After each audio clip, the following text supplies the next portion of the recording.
नमस्कार. हितगुज या कार्यक्रमामध्ये आपलं स्वागत. मी प्रशांत सोनार. हितगुज या कार्यक्रमाच्या माध्यमातून आपण चर्चा करत असतो विविध आजारांची, त्यांच्या लक्षणांची, निदानांची आणि त्यावर असलेल्या उपचारांबाबत देखील जाणून घेत असतो आणि तेही संबंधित तज्ज्ञांकडून. आज आपला विषय आहे मानदुखी विना ऑपरेशन. विशेषतः डॉक्टर विराज भंडारी स्पाइन टेक्निकच्या माध्यमातून ते कसं केलं जातं याबद्दल आपण जाणून घेणार आहोत. प्रेक्षक हो, एकंदरीतच बदललेली जीवनशैली ही आपल्या स्पाइनवर देखील परिणाम करत असते. परिणामी मानदुखीचा आजार अधूनमधून आपल्याला जाणवत असतो. या आजाराबाबत विना ऑपरेशन मानदुखी बरी केली जाऊ शकते का आणि असल्यास ती कशा पद्धतीने हे आपण जाणून घेणार आहोत डॉक्टर विराज भंडारी यांच्याकडून. सर, कार्यक्रमामध्ये आपलं स्वागत. नमस्कार. नमस्कार. डॉक्टर विराज भंडारी हे मूळ आयुर्वेद तज्ज्ञ MD आहेत ते यामध्ये, पण त्याचबरोबर त्यांनी अनेक बाबींमध्ये नैपुण्य असं यश मिळवलं आहे. जसं की chiropractor, osteopathic method of manual therapy, spine adjustment, structural integration, marma therapy, visceral manipulation, organ balancing, neuromeningeal manipulation या संदर्भात परदेशात प्रशिक्षण घेतलेलं आहे.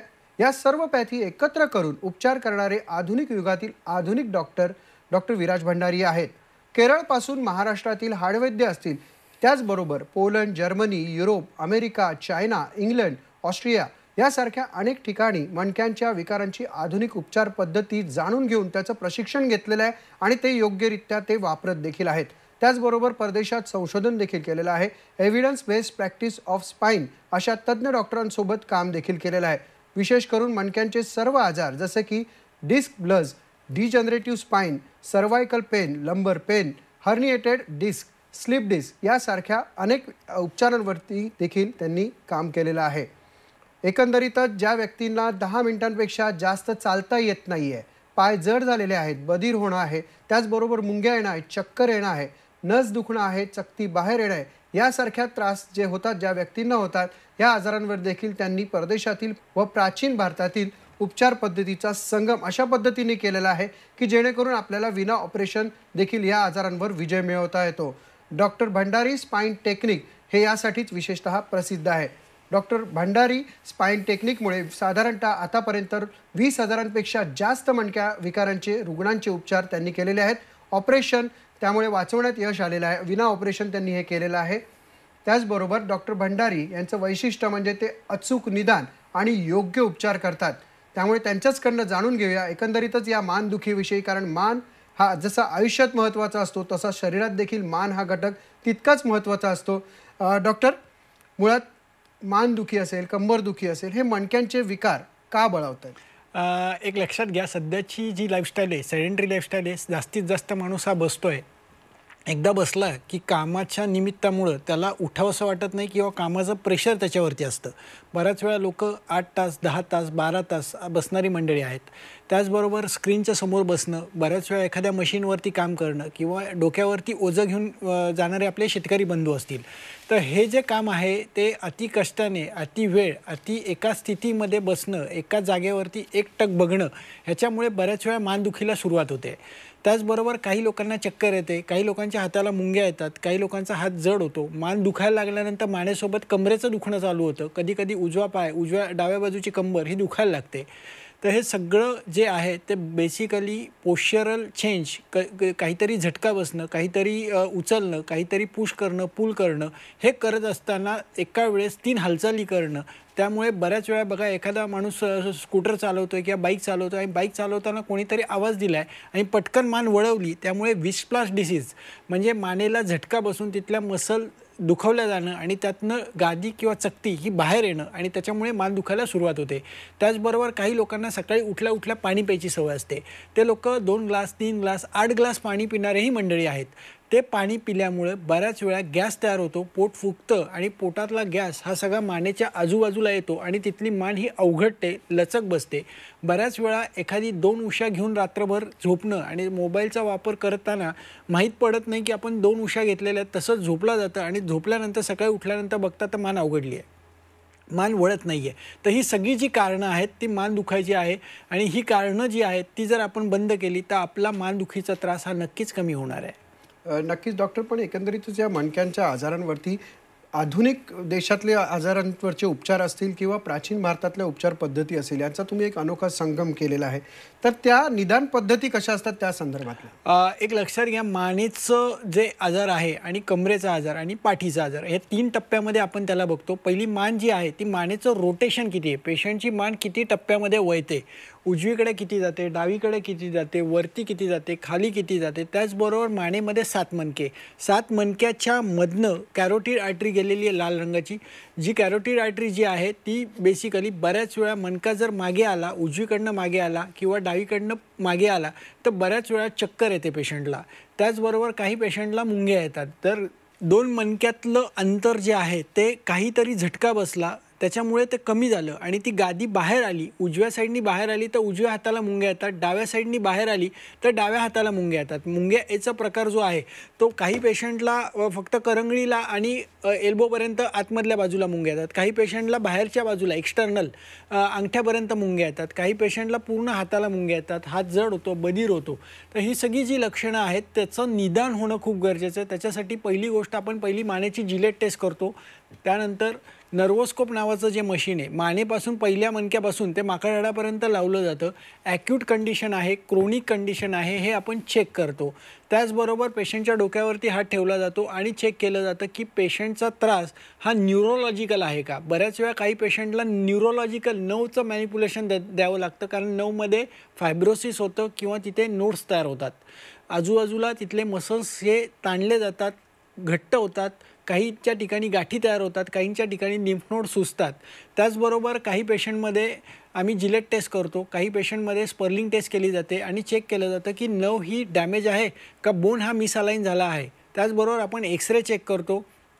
त्यानंतर नाडी परीक्षा चेक केली जाते. नाडी परीक्षेमध्ये पेशंटचं वात, पित्त, कफ हे काय आहे, त्याची परिस्थिती काय आहे, वृद्धी झाली आहे, क्षय झाला आहे. त्याचबरोबर पेशंट कुठल्या देशातनं आला आहे, कुठल्या राज्यामधनं आला आहे, पेशंटचं राहणीमान कसं आहे, पेशंटचं जीन कंडिशन कशी आहे, पेशंट कुठल्या वातावरणात राहतो, कुठल्या अवस्थेमध्ये, त्याचं कामाचं स्वरूप काय आहे, त्याचं प्रकृती काय आहे, तो कुठल्या प्रकारची कामं तो करत होता, त्याचे आईवडील कशा प्रकारची कामं करत होते, हे सगळं चेक केलं जातं आणि त्याच्यानुसार ठरवलं जातं की पेशंटला त्रास का होतो आहे. बऱ्याच लोकांना काही वेळा मानेचा त्रास हा पॅथॉलॉजिकल असतो. जसं सर्वायकल डिस्टोनिया नावाचा आजार आहे, ज्याच्यामध्ये मान ही फक्त अशीच राहते, परत जागेवरती येत नाही, हाताने मानेला आणावं लागतं.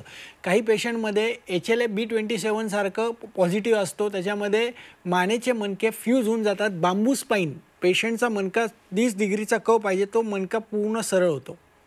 पेशंटला मान हलवताना या पद्धतीने मान हलवावी लागते. HLA-B27 अँकोलायझिंग spondylosis.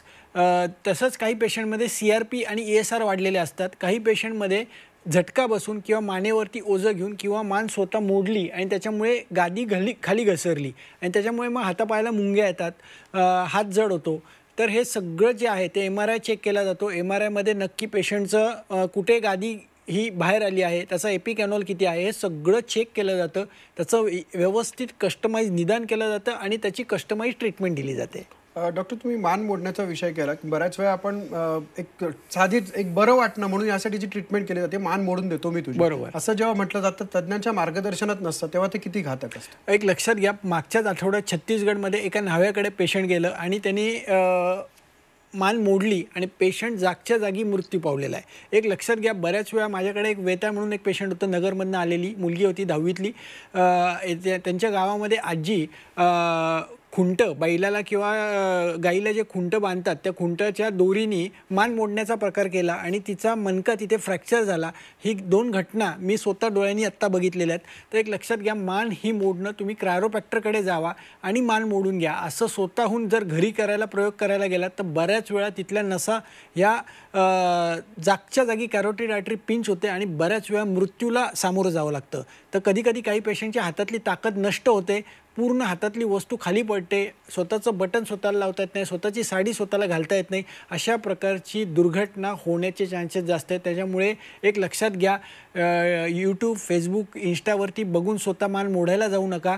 कुठला तरी तज्ज्ञ डॉक्टर किंवा तज्ज्ञ क्रायोप्रॅक्टरकडे जावा आणि तुम्ही ती गोष्ट करून घ्या, तर नक्कीच तुम्हाला त्याचा फायदा होणार आहे. एक लक्षात घ्या, विमान आपण बघून विमान चालू नाही शकत, तसं क्रायोप्रॅक्टरकडे जाऊन ते प्रॉपर कुठला मिस अलाईन आहे, उजवीकडे बाहेर आलाय, डावीकडे बाहेर आलाय, पुढे गेलाय, वर गेलाय, मागे गेलाय, त्याला रिअलाईन करणं म्हणजे क्रायोप्रॅक्टर.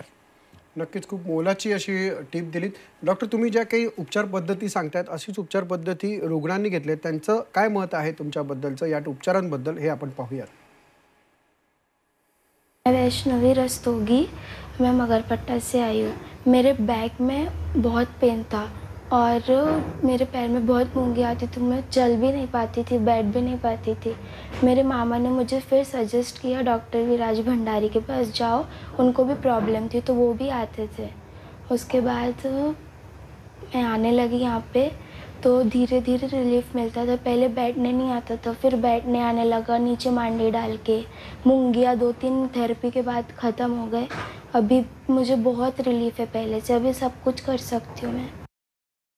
Doctor Viraj Bhandari spine technique तुम्ही जे डेव्हलप केलेलं आहे त्यामुळे ऑपरेशन कशा प्रकारे वाचू शकतं मानेच्या संदर्भात? एक लक्षात घ्या, मानेमध्ये 7 मणके आहेत. सर्वायकल C1 पासून C7 पर्यंत आणि C7T1 थोरॅसिक मणक्याचा पहिला मणका.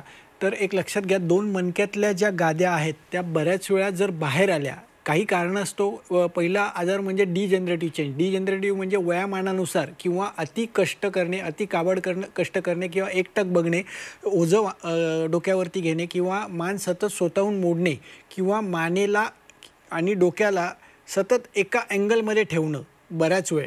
त्याच्यामुळे तिथे डिजनरेटिव्ह चेंजेस म्हणजे शिर्यते तत शरीरम, जे झिजतं ते शरीर, तर बऱ्याच वेळा झिजून तिथे खड्डे पडतात, त्याला स्कॅमोस नोड्स आणि डिजनरेटिव्ह चेंजेस दिसतात आणि त्याच्यामुळे बऱ्याच वेळा पेशंटला मानेला धरून ठेवावं वाटतं. बऱ्याच वेळा मान धरून ठेवतात लोक, अर्धा तास 1 तास, काही लोक रुमाल बांधून ठेवतात, काही लोक बऱ्याच वेळ तिथे घरच्यांकडनं दाबून घेतात. तर अशा कंडिशनमध्ये ताकद वाढवणारी औषधं जर पोटात दिली, च्यवनप्राशसारखं एखादं रसायन औषध जर पोटात गेलं, अश्वगंधादी अवलेहासारखं एखादं औषध पोटात दीर्घ काय दिलं तर तिथली ताकद वाढते आणि डिजनरेटिव्ह चेंजेस, हळीवाची खीर खाणं ही जर पोटात दीर्घकालीन दिली, सौभाग्य शुंठीपाक पोटात दीर्घकाळ दिला तर ताकद ही वाढायला लागते आणि पेशंटचं दुखणं हे कमी व्हायला लागतं.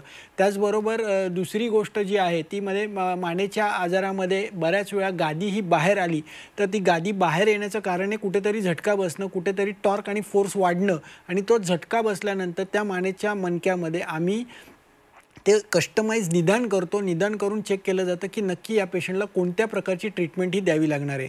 तर 2 मणक्यातलं अंतर वाढवणारी चिकित्सा, 2 मणक्यातलं अंतर वाढवलं जातं आणि ती जी गादी बाहेर आली तिला परत रिअलाइन करून ॲन्युलस फायबरच्या आतमध्ये सोडवलं जातं. हे जर केलं गेलं तर नक्कीच त्या पेशंटचं ऑपरेशन हे वाचू शकतं आणि पेशंटचा कायमचा मानदुखीचा त्रास, चक्करचा त्रास, हाताला मुंग्या येणं, हात बधीर होणं, हात सतत दुखणं, त्याचसोबत कंबर दुखणं, कमरेच्या 2 मिनटंही चालता न येणं, बऱ्याच वेळा थोडं चाललं की बसावं असं वाटणं, पायाला मुंग्या येणं, हा प्रकार नक्कीच कमी होऊ शकतो सर. नक्कीच. पण डॉक्टर, मुळात ही उपचार पद्धती कशा प्रकारे केली जाते? सर, ह्याच्यामध्ये आम्ही मॅन्युअल थेरपी देतो. मॅन्युअल थेरपीमध्ये पेशंटच्या डोक्यावरती पहिला हात ठेवला जातो की हा त्रास न्यूरोमेनिंजियल म्हणजे right frontal coronal suture, left frontal coronal suture, sagittal suture, lambda सुचरमुळे कुठेतरी त्यातला रिदम मिसअलाइन झाला आहे का आणि त्याच्यामुळे ती मानदुखी आहे का.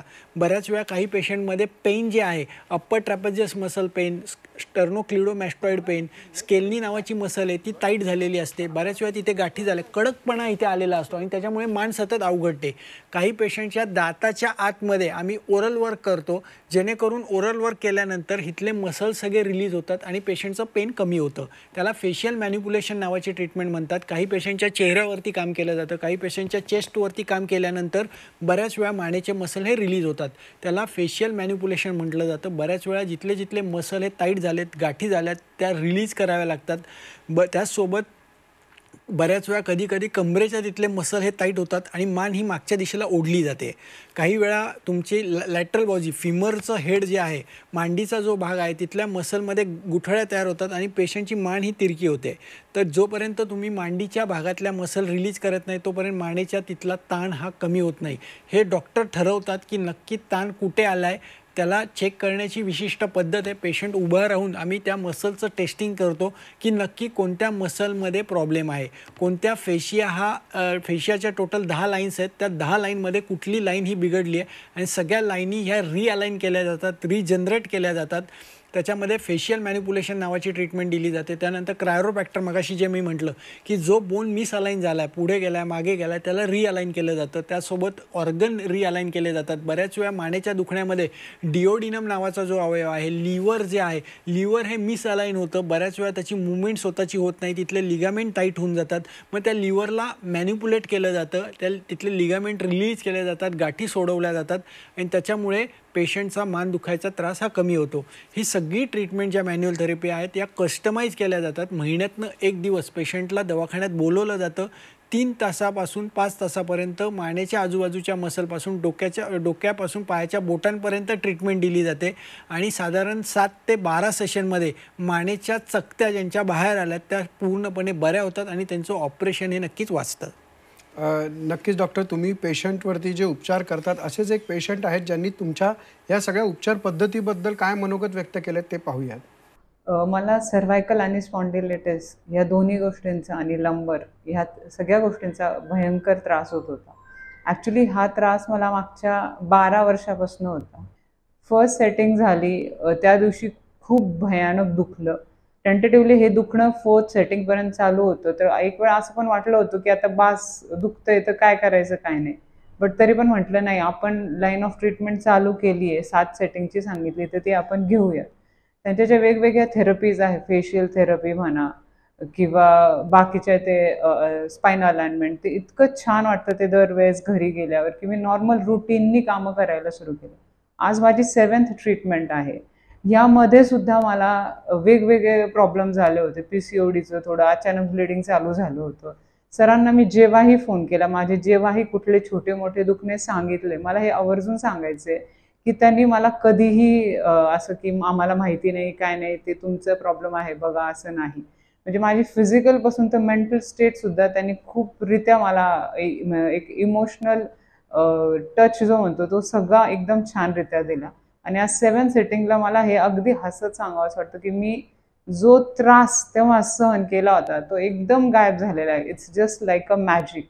तर मी हे सगळ्यांना सजेस्ट करेल की तुम्ही कुठलंही ऑपरेशन असो किंवा कुठलीही स्पाइन ट्रीटमेंट घ्यायची, कुठे जायच्या आधी सरांच्या क्लिनिकला एकदा नक्की व्हिजिट करून जा. निश्चित डॉक्टर, रुग्णांचं असं मनोगत बघितल्यानंतर तुम्हाला देखील खूप चांगल्या पद्धतीचं समाधान लाभत असेल. येस. पण डॉक्टर, चक्कर येणं किंवा मानदुखीचे जे हे आजार आहेत यावर आहार व्यायाम काही आहेत का? एक लक्षात घ्या, आहार आणि व्यायाम जो आहे तो खूप महत्त्वाचा पहिला प्राथमिक एक लक्षात घ्या. आहार हे पहिलं औषध आहे. कारण आपण एकदा जेवतो तो योगी, 2 वेळा जेवतो तो भोगी आणि 3 वेळा जेवतो तो रोगी.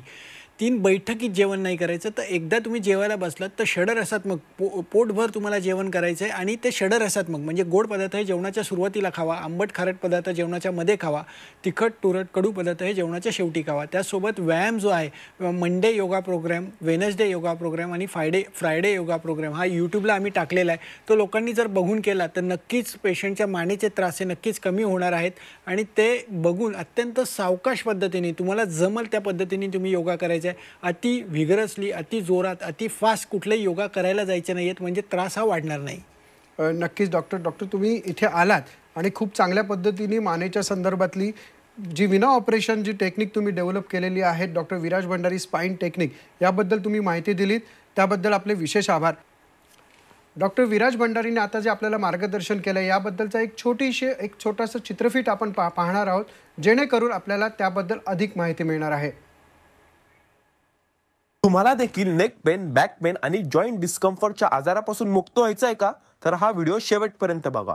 हडपसरमध्ये आयुर्वेदिक पद्धतीत प्लस मॉडर्न टेक्निकनी उपचार करणारे सगळ्यात मोठे स्पाइन क्लिनिक. डॉक्टर विराज भंडारींसोबत संवाद साधताना कळलं की यांच्या एक्सपर्टीज म्हणजे चिरोप्रॅक्टिक, स्पाइन ऍडजस्टमेंट, स्लीप डिस्क, 10 मिनिटापेक्षा जास्त चालता न येणे, पाय जड होणे, बधीर होणे, मुंग्या येणे, चक्कर येणे यासारख्या आजारांवर त्यांनी परदेशातील व प्राचीन भारतातील उपचार पद्धतींचा संगम केला आहे व ते पेशंटला आजाराबाबत अगदी खोलपर्यंत माहिती करून देतात. ज्यामुळे त्यांनी आजपर्यंत 20,000 पेक्षा जास्त मणक्याचे आजार असलेल्या पेशंटला बिना ऑपरेशन आयुर्वेदिक प्लस त्यांच्या स्पाइन टेक्निकनी बरं केलं आहे. आजच तुमची अपॉइंटमेंट बुक करा doctor Viraj Bhandari spine clinic मध्ये. आता म्हणजे doctor Bhandari ayurvedic spine clinic, city centre complex, Hadapsar, Pune.